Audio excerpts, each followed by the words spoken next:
to the interview where we share authentic and honest stories of struggles, challenges, and victories. My name is Oluwakoinsola Olukoya, and today's guest is an erudite scholar.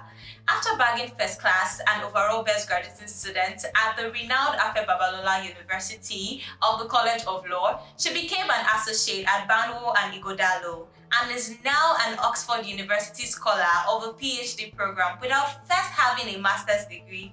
This is an internet-breaking testimony, as she calls it, and we are here for all of it. Ladies and gentlemen, my guest is none other than Mary Adeyemo.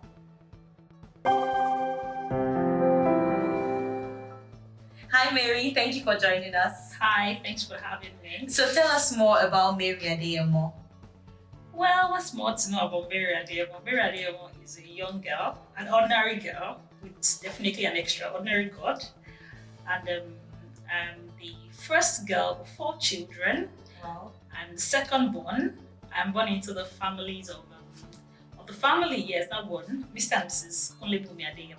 Okay. And I love them so much. Of course, they love me.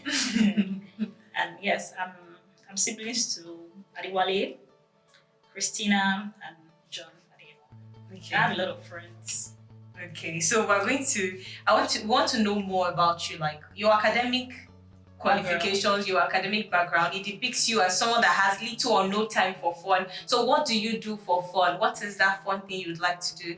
I think life itself is fun because no 2 days are the same. Yes, So you face several challenges. Yeah, I like Owambes. I like weddings. Okay, first class students do one best. Yes, any party where there is a talking drum, I like it because I play the talking drum by the way. Okay. So Wow. I enjoy life. Okay. Maybe not the disco parties, definitely not. But I mean, I enjoy life. So the fun thing you like to do is playing talking drum. Yes, dancing. I dance. You dance too.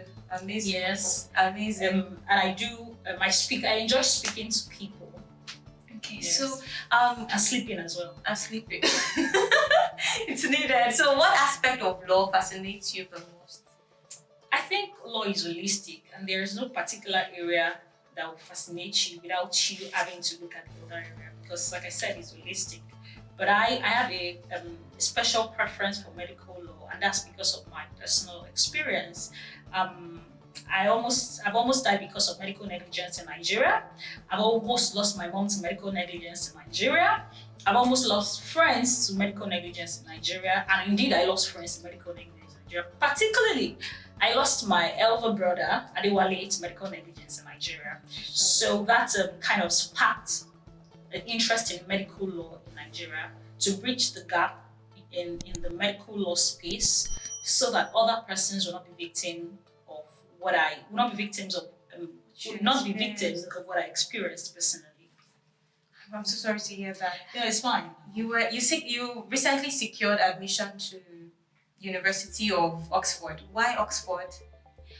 Okay, I've always had just 3 top schools I always wanted to go. So it's either Harvard, Cambridge, or Oxford.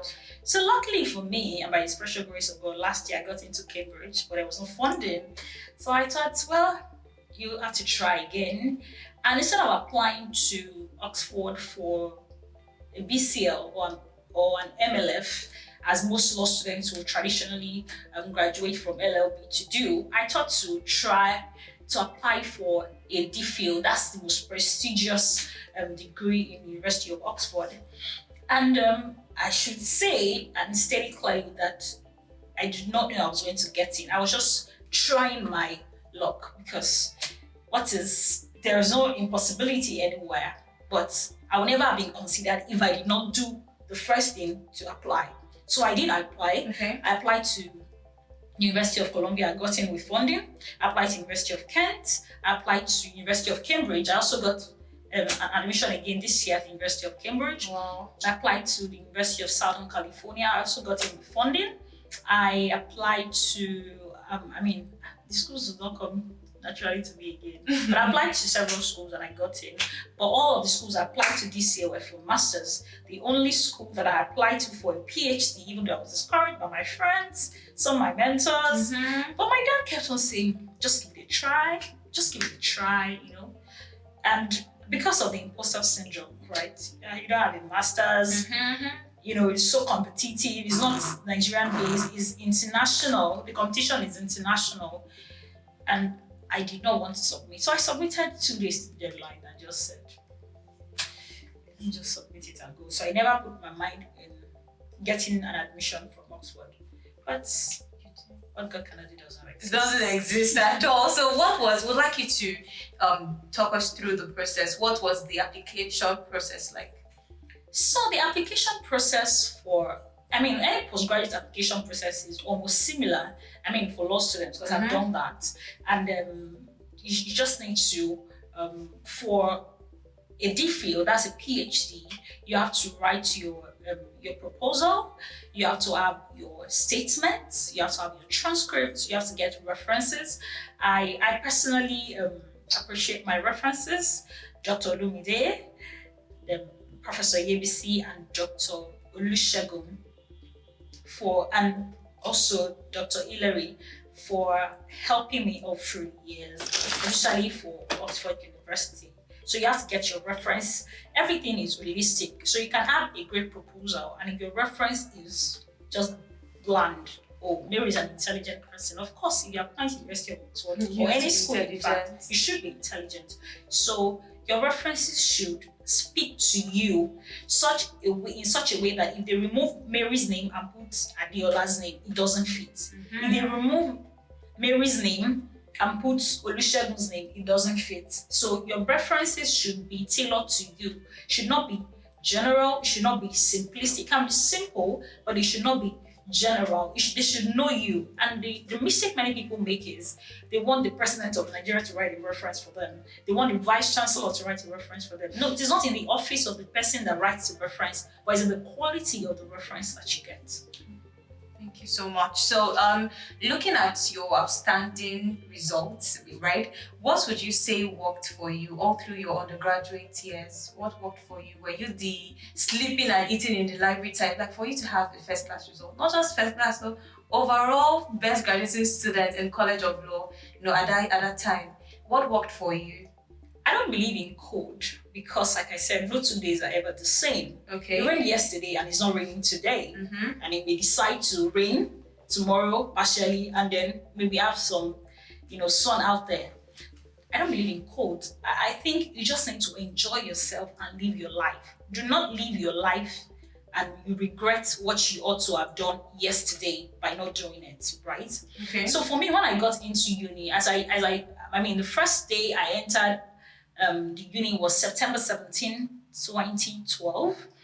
And as I was traveling from Lagos on September 16th, and then I was just, imagining like from my secondary school, the people that used to be BGS.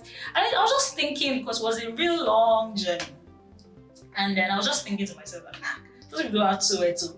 I like to, just have it, be the BGS. And I started laughing. My dad was like, what's going on? So don't worry. There's some wild thoughts you just have in your head that you can't say to people because they won't relate. Because why am I there laughing if I'm thinking about it?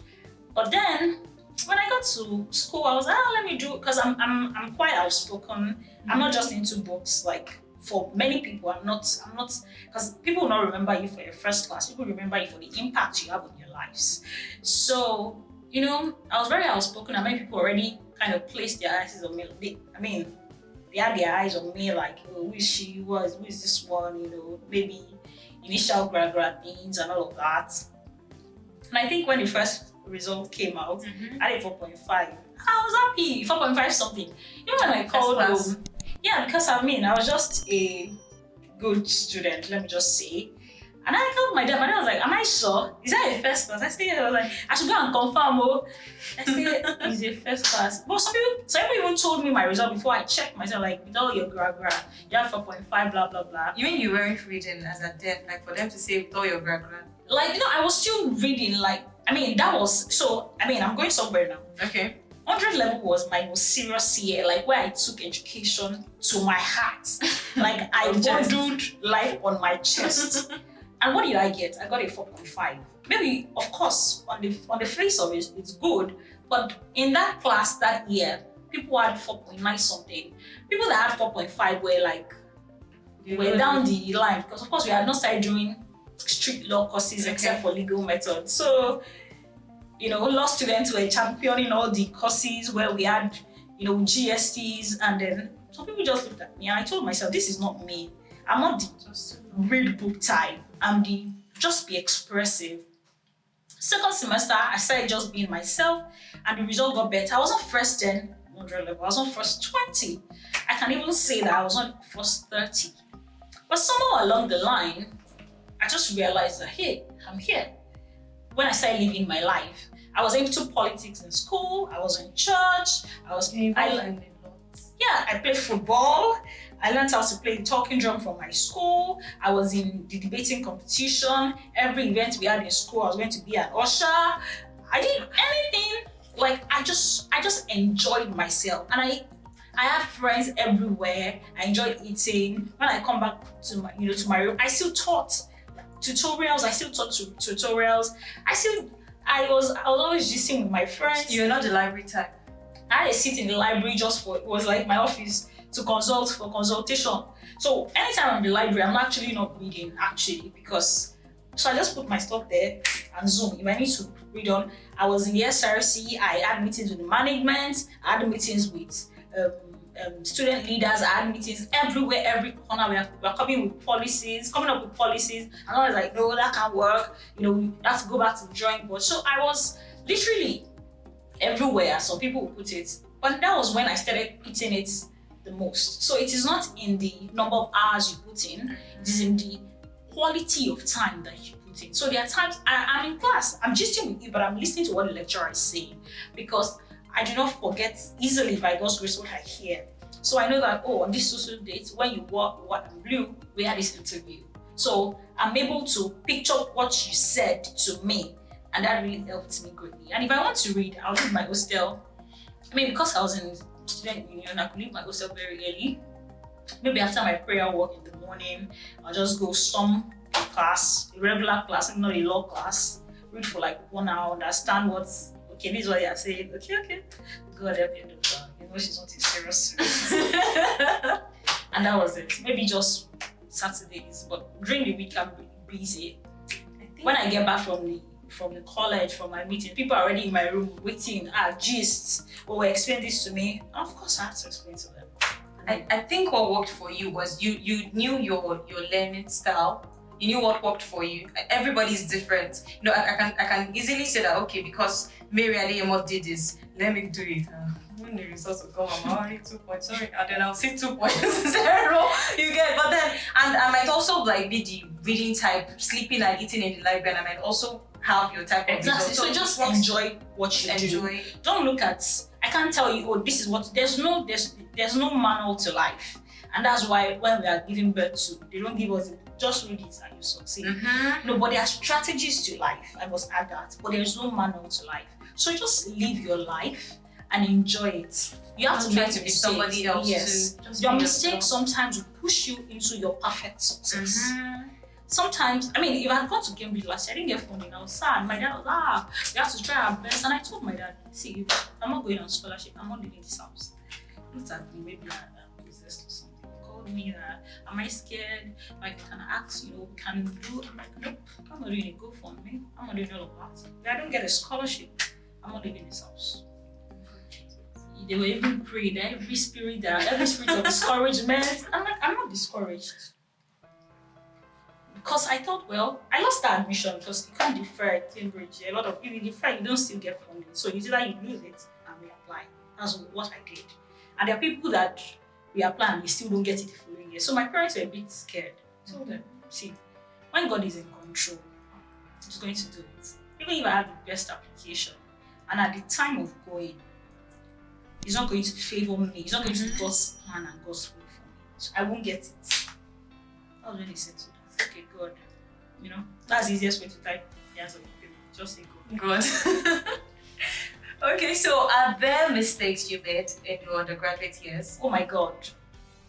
Even now, I still make mistakes. Mistakes, like I said, they are part of life. You can't be in life and not make mistakes.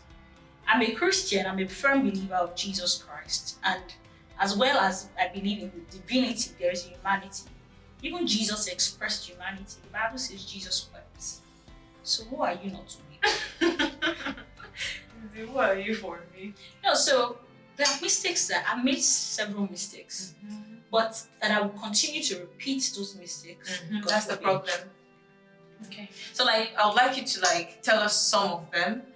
If you can just share some of them so that we students out there, other people can know that it's okay to make mistakes. Even first class students make mistakes. They need to know. At least mention one or two for us. So you mean academic mistakes? Yes, right? yes. Okay. Like I said, when I was entering into the uni, the mistake I made in 100 level, I had a good intention, but my action was not because I wanted to impact people. It was maybe to oppress. That's just it. I made the first class. They you showed them their father. Whose father? How is it their father's business? Anyway. So that's a mistake. And so that time I don't school for weekly service.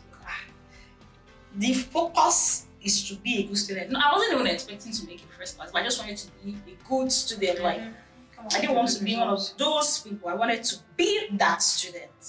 I wanted to be identifiable, and I thought it was just by me being selfish and doing everything, me, book, at church, Sunday. I already arranged it. But no, you have to live life. The fear of making mistakes is even a mistake. The fear of making a mistake is a mistake. You cannot be afraid to make mistakes. You can only be afraid not to correct that mistake, which you must correct. But don't be afraid to make mistakes. We've made mistakes. The exams, they said answer 3 or 4 questions. I think I answered 5. The man he came the following semester to blast the person. I said, I'm the worst. I think I was not feeling fine. I think I was trying to play smart because I don't know which one I'll get the higher mark. So I tried to cancel. Just when you just draw like a faint line, that is not cancelling. I was trying to. So Kukuma deducted from my mark. So you can't be smarter than the one who is in charge. That's just the truth. But mistakes, there are many mistakes that they don't really readily come to me now, but I know that I make mistakes too. Okay. Like this morning, I forgot to do something, and my TL called me. He sent me a message last night. He said, Jesus, that's a mistake. I shouldn't have made. So I'm not perfect. Not anywhere close. Because people normally have this mentality of first class students, and they're perfect students. They read in the Bible, they sleep there. And anybody you see, they're like, first class, that kind of thing. Oh, serious. Now they're going to know that first class students have fun, they unwind. Most importantly, they are themselves, as you were. I don't think there should be any tag as a first class student. Because you're a first class student for. Have you seen graduation ceremony? No. But when people see, and that's entitlement mentality we need to break free from. You can be the first class in your class, but you may not be the first class in life. I'm not interested in being the first class in my class. I want to be a first class person in life because that's the goal. Education is not the goal. Education is the means to an end. Okay. So if at the end of the day, academically, you are first class. Spiritually, you are not first class. Financially, you are not first class. You don't go to the market and tell them, I'm first class. I'm the first too. Maybe you should cut meat for me. They will embarrass you. Like they will fling you out. By their fruit you shall know them. So your fruits, people should then be saying, what school did you go to? I was in the Uber the other day. Not the other day. 2 days ago. I was just doing my work. I was going to court, reading the file again. And the man said, madam, what school did you go to? And I said, what the school? It's not the school you go to. It is the school. Like, it is you. That you are the important person and not the school. It is not the location. It is the person.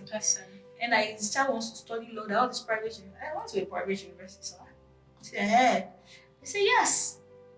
There are people that have gone to federal schools that are failing in life. There are people that have gone to federal schools that are succeeding in life. There are people that have gone to private schools that are failing in life. And there are people that have gone to private schools. It's not about the school. It's not about the country. It's not the location. It's about the person. Right? So we need to break free from first class student. I don't even like to hear that word. Just do the work, make the impact. Everybody will be happy. We go. Yoruba people will say, So if everybody in this room is poor and I'm very rich, I'm technically poor. Yes, because they all depend on you. Exactly. And before I know it, because I'm sharing to everyone, I become a poor man thinking I am rich. Sure. That's fine. So, what is your advice for students in school having academic deficiencies who have not been able to make first class, but then they want to do better, but yet they're not still meeting up. Some of them might have given up. Let me give you an instance now. In my school, like when we had our convocation ceremony, we had many students crying because everybody already calculated their results. Many people would not make first class, even if they had 5.0 the remaining semesters. So what is your advice for this kind of students? What do you have to tell them? What I have to tell you is that it's never too late to start. I'll give you an example. A man is 40 years of age. He has SSC and he dreams to have a degree, to work in an office. He doesn't want to be a janitor again. And he says he's 40. His classmates these days, 100 level, are going to find teenagers in class. So in 4 years, if he goes on to take that degree, he'll be 44 with a degree. If he doesn't go on to take that degree, he will be 44 without a degree. The constant is the age. So even if you have 2 days to leave your school to graduate, even if it's on your convocation day, it is never too late to start. And starting is not just by having a first class. Of course, being the best is desirable, it's great, it's enjoyable, it's fantastic. Maybe you get the clout or people will hail you for some minutes, it's good. If that's what you want, it's fine. But it's beyond that. So what can you do? You have graduated. Can you take up internship? Can you start using your social media pages to advocate for the things that you want to do? Can you stop feeling entitled that you have a first class and everything in life should just fall at your feet because you are a fallen angel? Can you just start doing things that can just change your position? Like I said, it may not be a powerful move. It may not be you graduating from LLB and getting a PhD. That's not even, it may not be that. It may not be you graduating from LLB or from your first degree and now you have a big company. You have maybe Flutterwave or Paystack or PayPal, all of those things. It may not be that, but just ensure that you are progressing. The adage that says that drops of water makes mighty ocean is not a joke. If you leave a tap that is not fully sealed and the water keeps dropping, give it 2 hours. You will see, even though if you are just there, you just see that the water is just dropping off, but just use a bowl to collect it. You see the amount of water that has been collected. So it's never too late to start. If you can change the situation, great. But it will not change by crying.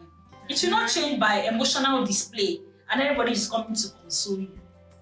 What about people that graduate with 4.49? What should they do? Just one. Or 3.29. I don't know what 22 is now.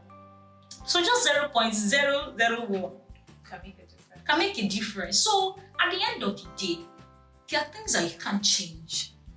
But there are many things that you can change or you can influence. So as much as possible, try to just put drops of water. Just a little effort. Thank you so much. And finally, what is your advice for your fellow learned colleagues who would like to pursue a career in medical technology? So my advice is that know what you're doing. That's just the truth. Or know what you don't want to do.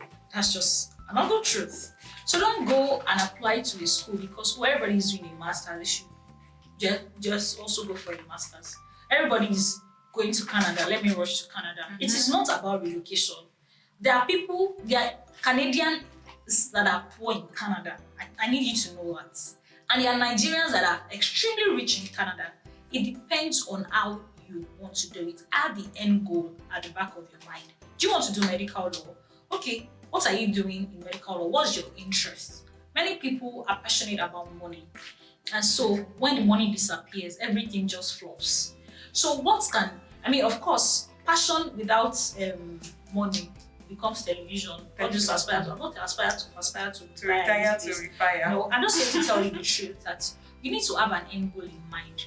Some people have 7 masters, some people have 20 masters because they are trying to buy time where they are because they've not really seen the end goal. So they keep investing and investing and investing in education without any interest at the end of the day. All of us are pursuing education to have a better life, to give our society, to rebrand Africa and Nigeria, all of it. But you need to have an end goal. Know what you want to do, or at least know what you don't want to do. And the rest of it, you can then see, okay, what looks like me? What looks like Mary? What looks like Olukoya? What looks like Sheung? What looks like Bimpe? That's my advice. Be you, because everyone else is taking. Thank you so much. Thank you so much for sharing. I personally learned a lot.